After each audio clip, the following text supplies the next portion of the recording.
what you're saying to your believing friends and relatives and loved ones, and in this case, my spouse, is the thing that bound us together this entire time is gone. Welcome to Voices of Deconversion. We share the inspirational stories of deconversion told by former Christians who are now atheist or agnostic. Our stories remind us we're in it together. They encourage us as we discover who we are and help us to embrace who we become. Now here's Steve with today's guest.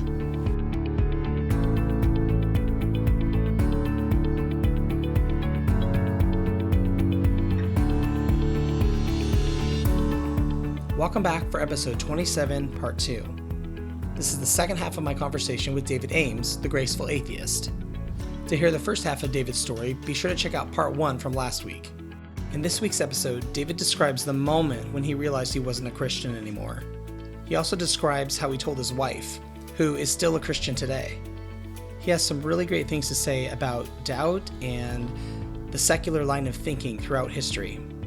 He also discusses his basis for morality now that he's an atheist, and how it differs from when he was a Christian.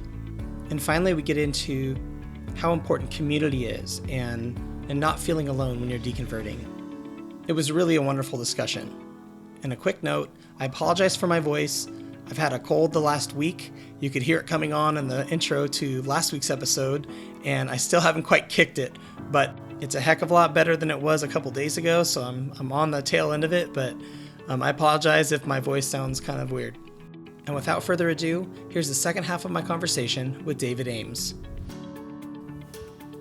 Yeah, and so when you were reading Greta Christina and it hit you that there is no soul and, oh my gosh, I don't believe this anymore, was there anything that was keeping you hanging on? I mean, we did just talk about kind of the resurrection, so I understand. Sure. Maybe that's the answer. But was there anything that you're like, oh no, I can't let go of my faith, or was it truly like, no, I'm done? Yeah, I think again, I hadn't maybe admitted it to myself. Yeah. Maybe it had been a week or two, or something like that. Yeah. Of already having crossed that line and just not knowing it. So. Again, strangely, I realize this is odd. That moment in time, I just knew, and there was no equivocation for me about taking on the moniker of atheist. Right? I realized I don't believe in gods, and because part of that process was looking at other religions, there wasn't any desire to. I don't want to become a Buddhist. I don't want to go look at Islam. I don't want I want to ground my knowledge in something that I can objectively I can convince someone else objectively that this thing is true, right? Yeah. I think just one more factor in the leading up to the loss of faith was definitely.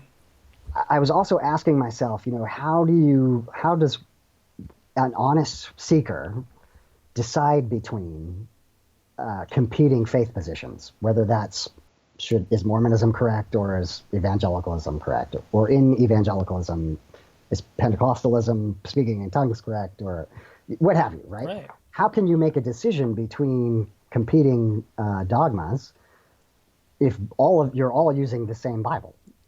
And I was coming to the understanding that there was no way to make a decision. There was no objective way to say Doctrine A is correct because of X, Y, and Z. Right. Versus Doctrine B, which uses, W, R, and K, right? Because no matter how many times you try to use evidence or facts to try to sort it out, faith overrules it all. So exactly. You could lay out a case for why speaking in tongues is biblical, and then the other person says, well, I just don't have, my faith tells me, or, God is... Right. God, that's not, I don't believe that, I mean? And then it's like, okay, well, the evidence is pointless. It's pretty much faith overrules anything. Exactly. Yeah. Wow. And I think that, if apologetics or apologists were honest, they would say, it is by faith, it's faith alone, right? And I think part of the... Yes, and they're not honest about that. They are, but they talk about it a little bit. And they talk about all the facts and the proof and all this. And then if you're real careful, you can they'll say something like that, and Right. it's just, it drives me crazy because they're not being transparent. They're not being upfront. Yeah, and with all the reading things again now after the deconversion process, realizing that since the Enlightenment era, Christianity or the theists had to try to attempt to follow along and have what we call evidentiary apologetics, right? And yet, really, the second that they enter into that space, the game is over, right? Like as soon as evidence is of value, objective evidence, the game is over. And Right. I've written about and I've tweeted about, like, I'm not angry with certainly not with a non-existent God. I'm not Yeah. angry. I am kind of still angry about with the apologists, and for the very reason you just said, in that there's an element of dishonesty Yeah. that if you get somebody, if you have these conversations, and I listen to a lot of debates, right? Atheists and a theist debate, and there's an element of dishonesty Yeah. that just and I think maybe that's what I was picking up on, as I was reading when I was a theist, that was bothering me. As this was happening, you're raising a family. I don't know how old your kids were at the time, but did they or your wife, did they see this happening? Did you tell anyone else? Yeah, so I spent probably a month or two secretly reading, Dawkins and Hitchens. You got Dawkins like inside your yeah, Bible, exactly. so they think you're reading the scripture. Yeah. Yeah, exactly. Had it on my phone, so like Oh, there you go. it's very much under the covers, and um, I was trying to find the time to tell my wife, and so one evening we were on vacation, like there was never going to be a good time. No. Oh man, that's so hard. No, I My know the feeling. It sucks. my heart was going 1,000 miles an hour, and I was like, hon, I got to tell you, I'm having some very serious doubts, and that was an understatement. Right, right. I don't think I believe anymore.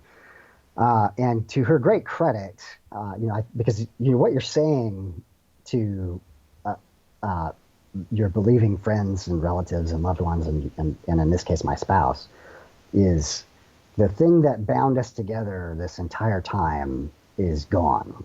Yeah. And so, I've seen my role or my responsibility since that moment to, communicate with her and protect, I want to say her feelings, that's not quite right, but communicate to her that I'm not leaving, the humanist part of me recognizes that now that life is finite, it is that much more precious. And my relationship with her and my daughters are of the greatest importance in the cosmos. There's nothing more important to me than she is and my daughters are, and I try to communicate that in every way I can.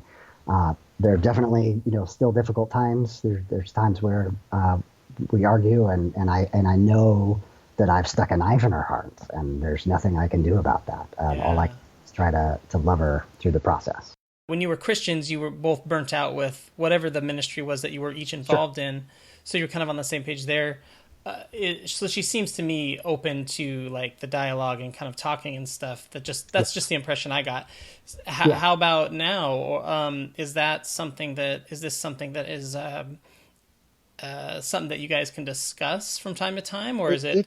It's still very difficult. It's Yeah. still a sore spot. I wish I could say differently, but Yeah. it is difficult. My kids know, of course, and I have basically just left the door open and said, I love you guys, and I will back up your faith, if that's what you choose. And if you have questions, you can come talk to me anytime. Yeah. But it's not something that comes up every day, right? Like, Right. you go on, you live your life. Well, and it probably encourages her to see you, like you said, sticking around and see you pouring yourself into, your family life. Yeah. Because it's the ideas that a lot of us Christians had when we were Christian about atheists was that there's no basis for morality. Right. And so I think I know one thing my wife was freaking out about when I became a non-believer was like, what's that mean now? Right. And she didn't have the best experience with men growing up. So now she's thinking, oh no, like my husband, who I thought was this great man, this godly man, is now, well, what's that mean? So yeah, I think that's great. Like that, it's kind of, as time goes on every day, it's almost like she can just believe that things are okay just a little bit more, Yeah. That's cool. Yeah, I hope I'm doing that. Yeah. What was her reaction when you said that? I don't know if I missed that, but when you told her that, I don't believe, and that was, a big understatement, what was her reaction? She got very quiet. I think this is probably a commonality for people who have gone through this process. You're definitely hurting someone whom you love deeply when you tell them this. Brian Peck does Room to Thrive and the Deconversion Project, and he was recently saying, you have to remember that when you're telling a loved one or a friend who's a theist, they're at step 0. Right. You're like, so again, I had my secret couple of months where I was reading and and right, you're prepared. Yeah, exactly. I've got this whole mental framework for what this all means now, and she was at step 0, and so again, I think she did very, very well, but I could tell I definitely hurt her, and she did good not to just lash out.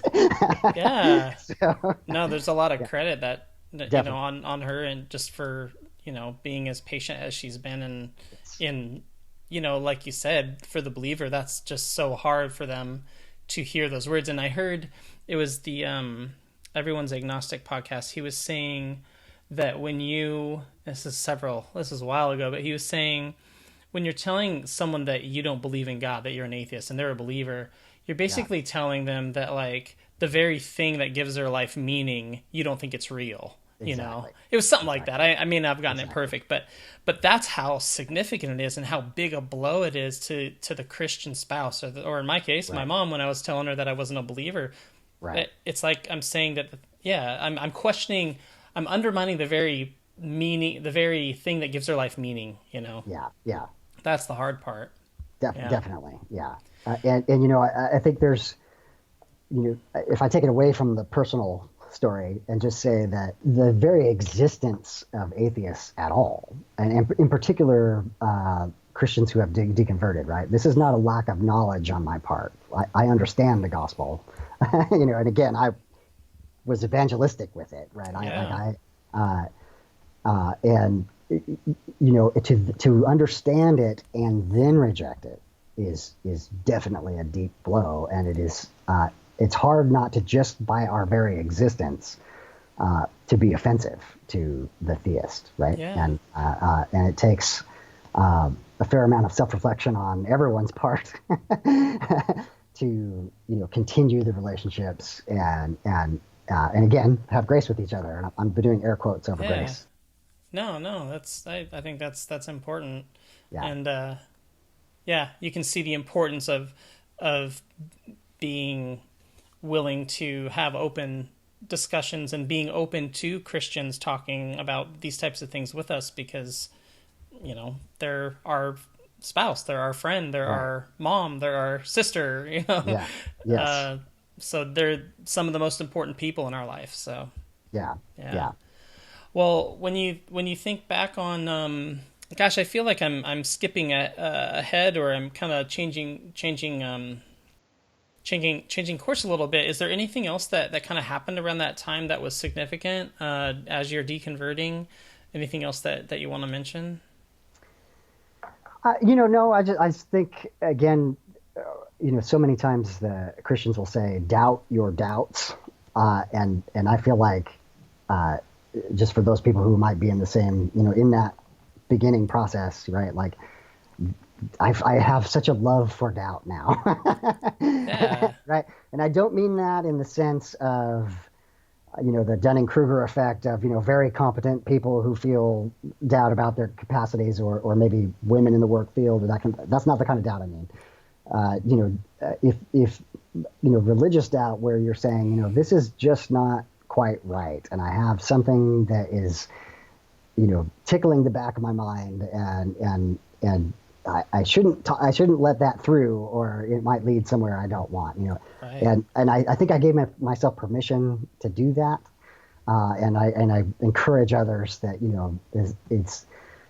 again, I think the big word epistemology, just, how do I know what I know, was so important to me. I'd figured out that Yeah. I couldn't, there was no epistemological basis to make a decision between competing faith positions, Yeah.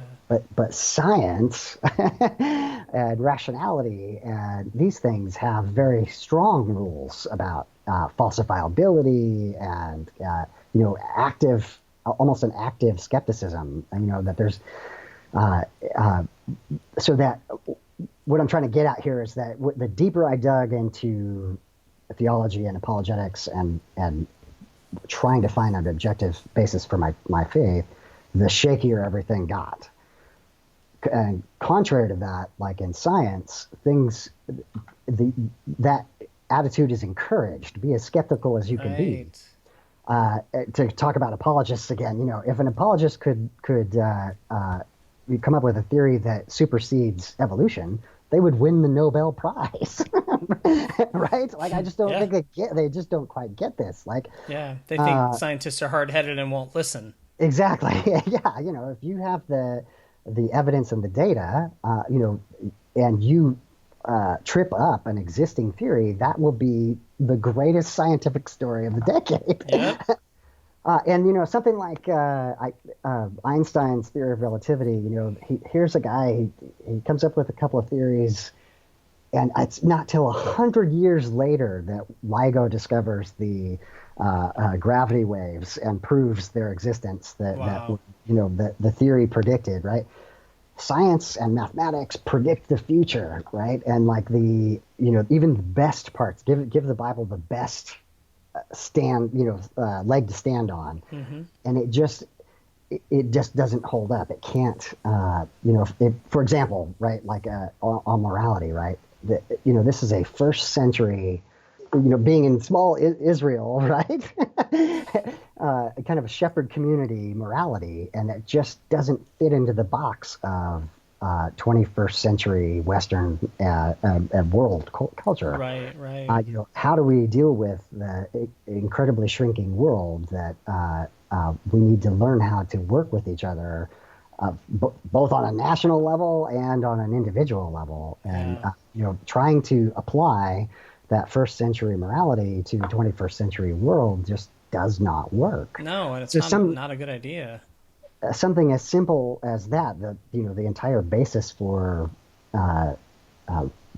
Christian religion is about this moral code, or that's the claim at least. Yeah. And yet it falls down miserably as we try to care about the people in the world today. Not least of which, matters of the LGBTQ community, the racism that we're having to deal with, that is just, the white supremacy that we just haven't overcome yet. These are moral, these are ethical questions. And so I think one of the great ironies for me is that I've thought more and more deeply about morality after my deconversion than before it. I've had to kind of, that humanism, helps me to have a framework to have those discussions and give a reason for why I think this or that. Right? Yeah, you had to think it through because you weren't being told what to think anymore. Right. It reminds me of what you said about the church making you sign on the dotted line, essentially. Yes. These are now the things you believe forever. Yes. And when that's your world, you're not, it's not a good thing. You're not encouraged. In fact, you're discouraged from thinking outside the box. Exactly. Yes. Another thing that you'd said when you're talking about doubt, you also did use the term skepticism, and that's kind of how I understood how you were using the word doubt. Sure. And the thought just kind of came to me like, to us, doubt is a virtue. Faith is Right. not. you know. Right. Yes. But in the Christian world, faith is a virtue. It's this wonderful godly thing that you just trust, with all your heart. But Right. there's nothing virtuous about covering your eyes and plugging your ears, Exactly. like the way just that kind of struck me a little bit when you were saying that, just the different ways of seeing those things. Right. Yeah. And I think I try to explain that skepticism is not bad, right? We're not talking about cynicism, right? We're not saying that being critical of people all the time. The whole world is to pot and there's nothing to be done about it. Skepticism is just saying, I want to see evidence for this claim. And my one of the things that I talk about is that belief is not a choice, right? So after I was honest with myself about this, even if I had wanted to go back, I couldn't, right? You can't make yourself believe. You are either convinced of that thing or not. Right. So again, I think particularly in the Christian community, that skepticism has a bad name, and there's a reason for that, right? Because it leads to asking the right questions, right? And it can lead to the loss of faith. Exactly. Yeah. Well, when you think back on the Christian you, what do you think about that person now? I think I was, trying to change things from the inside out. Trying to communicate what I saw as the core of the gospel, this idea of grace. Something that I recognize now is that as believers, we have this tendency to draw these smaller and smaller circles, right? Like, so there's a giant circle that says theists, and everybody on the outside is non-believers, and they're going to hell. And then maybe a smaller circle that says, well, we're Protestant or we're Christian, right? And then a smaller circle that says we're Protestant, and a smaller circle that's my particular denomination, and a smaller circle that's my church. And what I realized I had done is I had gotten down to a circle that included me. And I was in effect saying, I'm right and everyone else is wrong. And so in that sense, I'm critical of that me, although I'm doing the same thing now. Well, I mean, every Christian has their own specific view about God and about piety and about how to be a good Christian. And it's almost, there's almost as many versions of Christianity as there are Christians. So yes, I think you were right, kind of along with everybody else in that. Right. Yeah. I definitely, I think, again, with hindsight perspective, I feel, there's still some lingering shame about just the gullibility. How could I have, swallowed those things? How could I have believed those things? And when you're in the bubble, right, in faith, it all makes sense. It all sounds right. And I liken it to like a Jenga puzzle that's standing on one leg, right? And that one leg is holding this whole complicated structure up. Mm-hmm. And if that one leg comes out, then none of it makes sense. And so when I was there inside the bubble, it made sense. It all sounded true. Mm-hmm. And it took a fair amount of self-reflection and some brutal honesty, to get to, I don't think these things are true. Yeah. And, Yeah. And that's really admirable to have, everybody I interview has done this, but I still think it's so courageous of people to do that, to go there, because you don't have to go there, but there's just something that as a part of you that just you weren't satisfied with bad answers. You wanted that to be genuine. You wanted it to be true. You were seeking the truth, Yeah. Yes. Basically like what Jesus says, seek the truth. Exactly. Seek and you will find, and you did. and I think it's also that the very need to find truth, to seek after truth, that led me into Christianity is the exact same impetus that led me out. Right. And so if truth has value inherently, mm-hmm. Then you should accept it where you find it. Yeah. And when I realized that it was outside of that faith bubble, I had to be honest with myself and go where it led me. Yeah, So, that's awesome.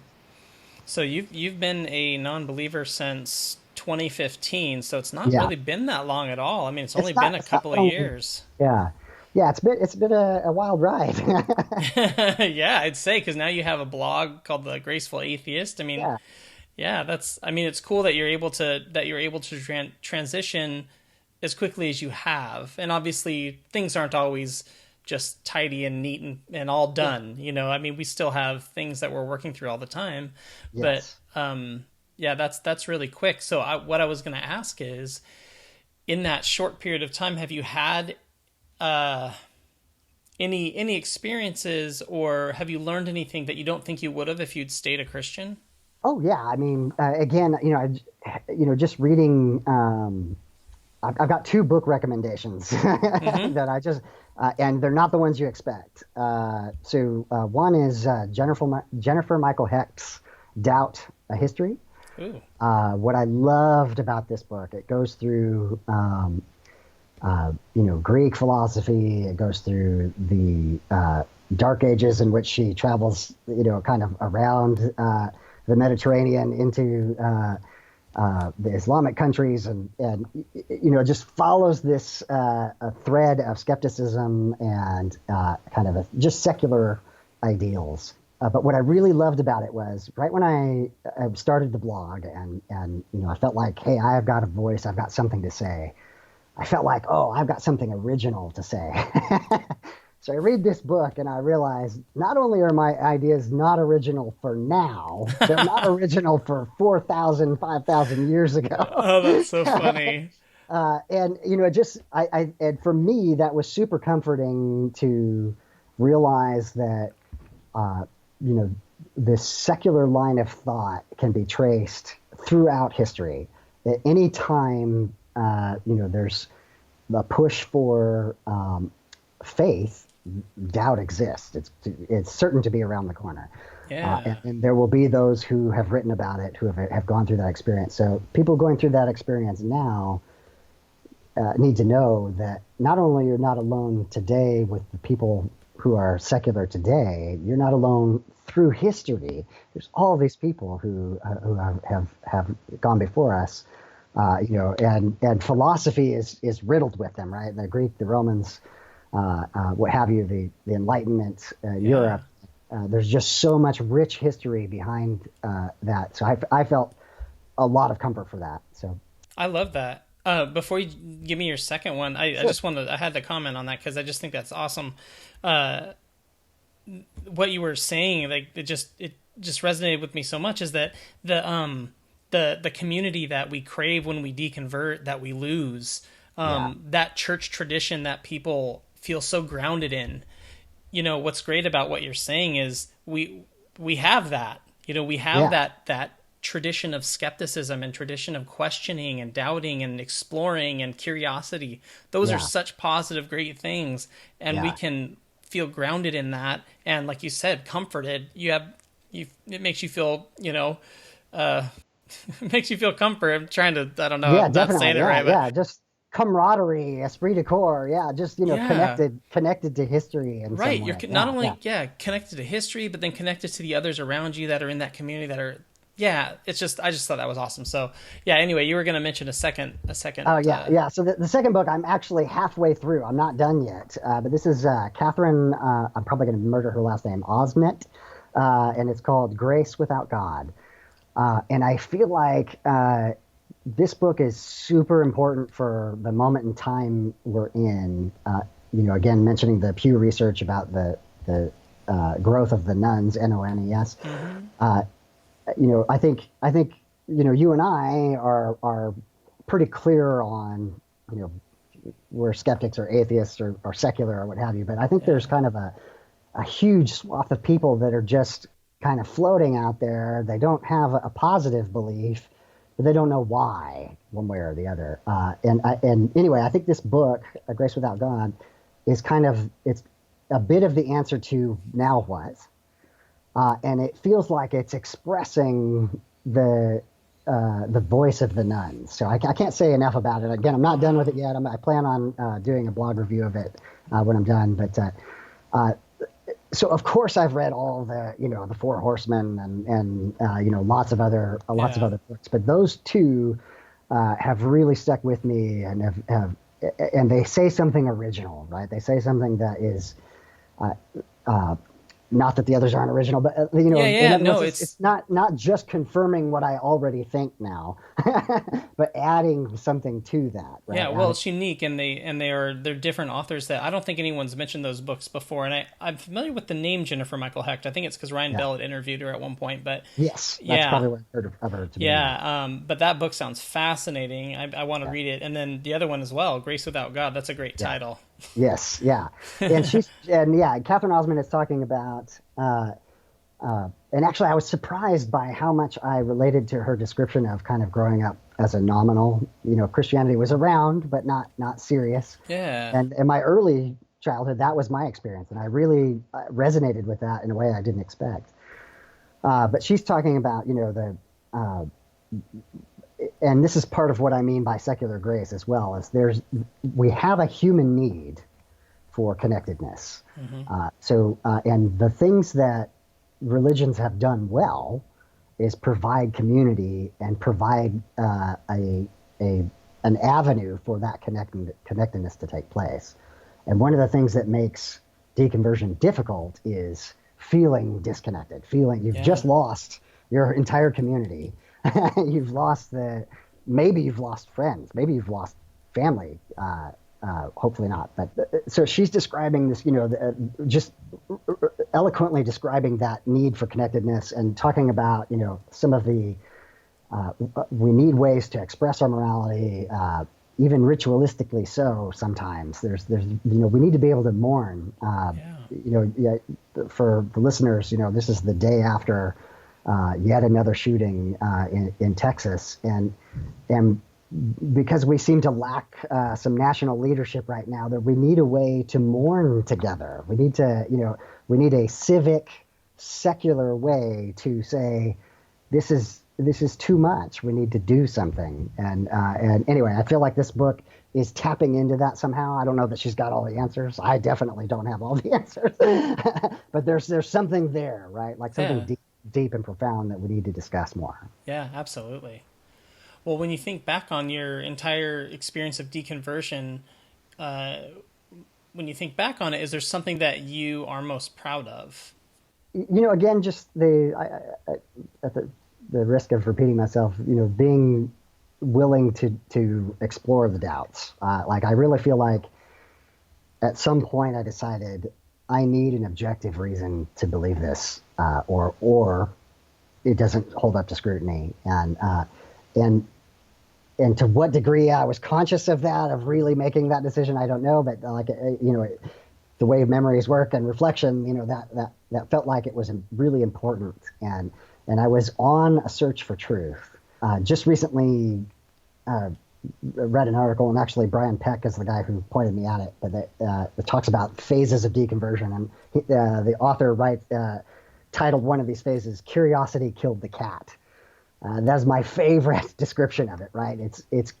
I gave myself permission to be curious, and when you go and explore these objective truths, it's going to lead you places that maybe you didn't intend when you started, but that is the truth. And so, anyway, I'm a big fan of "Curiosity Killed the Cat" phases of deconversion. Yeah. Yeah, that makes a lot of sense. That's the you ask too many questions. Sometimes it takes you somewhere you're not prepared to go, or you weren't thinking it was going to go. Yeah. Well, when you think about the evangelizing Assemblies of God Christian and how you've kind of gone through this journey to being the Graceful Atheist. Yes. Those are very different people in a sense. Yeah. But what about you stayed the same? What carried through all those years to today? Something that was there then that's there today. Yeah, I one of the things I think is difficult to explain to the believers in our lives is that morally, I'm the same, right? I have the same sense of ethics and morality that I had the day before I deconverted, right? Yeah. Like I have not significantly changed. It's that the basis for those ethics is different, right? Yeah. I'm not looking to an external source, but rather that humanity itself is the basis of that morality. And so, I think there's so many negative stereotypes about atheists in the Christian community. We kind of are breaking that by just being around and being being not eating babies and Exactly. It's the weirdest thing ever. Yeah, exactly. Yeah. But yeah, so I'm not. I don't feel like I'm dramatically different from that perspective. And even the perspective of the realness of the religious experience, right? I think that neurobiology has a lot to say about this. I think the evolution of culture has a lot to say about this. So I have a different perspective, but I do not doubt that believers are having a real experience. There's something real there. I just don't think that it's the external source that they think it is. So anyway, I think there's so much that just your perspective changes, and it's not that you're a different human being. Yeah. It's just that things have a new context to look at through. And yeah, the basis, like you said, the basis for your morality changed. Your morality didn't change, though. Exactly. Not significantly, right? Like I no longer have to feel any resistance or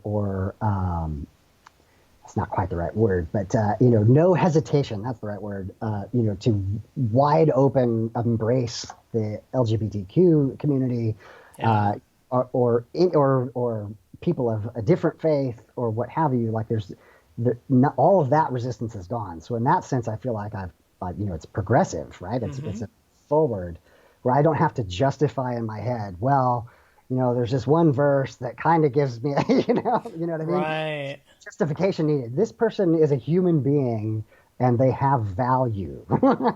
Or this group of human beings are human beings and therefore they have value, right? And even if that's not my experience, I can show love for them. I can attempt to have empathy. I can try to see what it's like to live in their shoes, to experiences the positives and negatives that they experience. Yeah. Your morality improved a little bit in that sense, like you can be more human toward them, which exactly, I think many Christians want to be, but their Bible tells them otherwise, Yeah. Sometimes, not all the time, but sometimes, yeah. Well, what do you like best about being a humanist? I've been trying to write this, actually. Hopefully someday this will be a blog post. But, I think from a cosmic perspective, and I mean this in the least new agey kind of way possible, right? Yeah. I mean, a hard science kind of way, the Copernican principle has taught us about the averageness of the Earth and the averageness of our solar system and our star and our galaxy and that kind of thing. But what it doesn't say is that, to the best of our knowledge, humanity is the only consciousness in the universe. And that makes us exceedingly rare and exceedingly precious.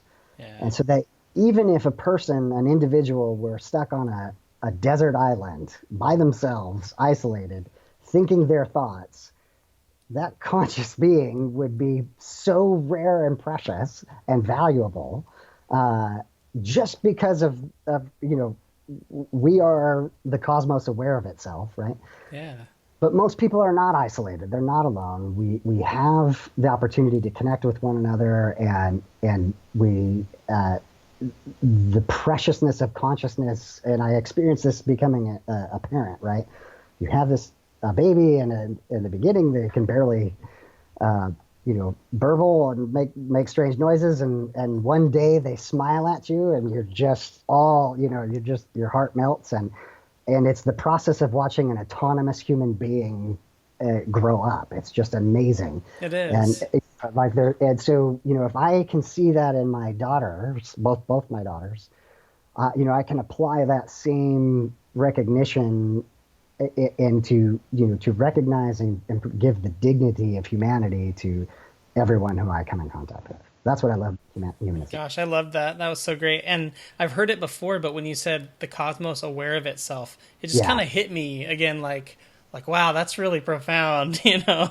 I've totally stolen that. That was probably Neil deGrasse Tyson or somebody. Oh, yeah. sure. Yeah. But hey, let's, we know it's just like the whole history of doubt thing. We're a part of a long tradition of people who've doubted. And whoever said it, it's just great. I've heard it before, but man, I love that. That's great. Yeah, it's a good one. Yeah. Well, and now the next question I've asked you like 3 times already, and I don't know why, but so I apologize. But no is there anything that we haven't discussed that you want to share?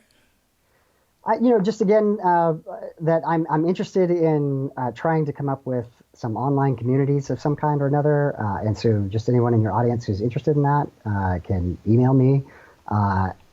I do have a day job. I don't know how much I can do, but these are the things that really interest me.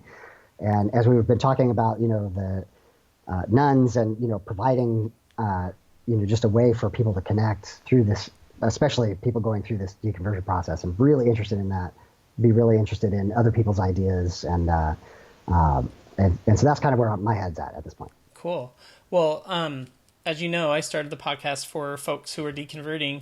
Is there any encouragement that you could give them, or any piece of guidance that you would offer a person like that? Even though you're kind of that person because you just deconverted like recently, but so that's probably good. You probably have it's fresh in your mind, Yeah, definitely. Let me preface it by saying, man, Steve, thank you for the work that you do. I cannot tell you how valuable it is to hear other people's experiences. And again, I think there's this loneliness, and when you hear somebody else has gone through the same thing, you realize you're not alone. So I think, number one, I'd say to people going through the process, you're not alone. Number two is, you may have been told that you can't trust yourself, right? Like especially in Christian theology, that God's ways are above your ways, and you're dirty rags, righteousness is dirty rags. And so there's all this kind of institutional systemic pressure to not trust yourself. And what I would say to you is, you can trust yourself. That little nagging doubt when you're reading something in the scripture and it doesn't feel right, that's doubt is like your subconscious, being honest with you. And if your morality is stronger than what you're reading in the Bible, that says something in itself. And go ahead and trust yourself and explore those things, and believe in your own intellect. That's awesome. Well, you mentioned 2 great books. Are there any other resources that come to mind that you think would be great to mention? Well, definitely your podcast. I mentioned Bart Campolo. He has the Humanize Me podcast. You mentioned Brian Peck. I think that's a good one. Brian Peck is, I think, in the beginning of creating something called the Deconversion Project, and I'm excited to see where he takes that, and maybe I'll be participating. Yeah. Obviously, you mentioned Ryan Bell as well, Life After God. Lots of really good back catalog for a podcast there. I think something that Ryan captures really well is what he calls the liminal space, the in between.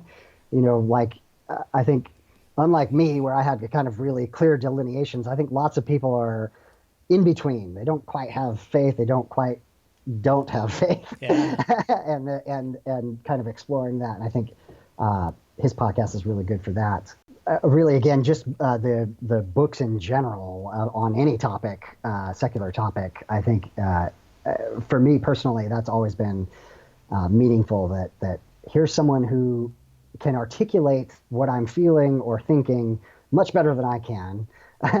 And also that feels like I'm not alone, right? Even if that person lived 1,000 years ago. Isn't it? It's just like it resonates. I remember reading some of those books and just sitting there, and they'd say something, you'd read something, and it would just feel like, like that's how I feel. Like, here's someone else who's gone through this or feels the same way. It's very encouraging. Yeah, definitely. Yeah. Absolutely. Well, what is the best way for people to get in touch with you if they'd like to get in touch with you? Sure. So on Twitter, it's at Graceful Atheist, one word. And then the blog is gracefulatheist.wordpress.com. And then again, in particular, if somebody's interested in the kind of online communities, gracefulatheist@gmail.com. And again, I'll try to respond to any of those that come in. Cool. Well, David, it's been really fun listening to your story, and it had some elements to it that I don't know that I've heard on this podcast before. I've heard it on other podcasts, but just the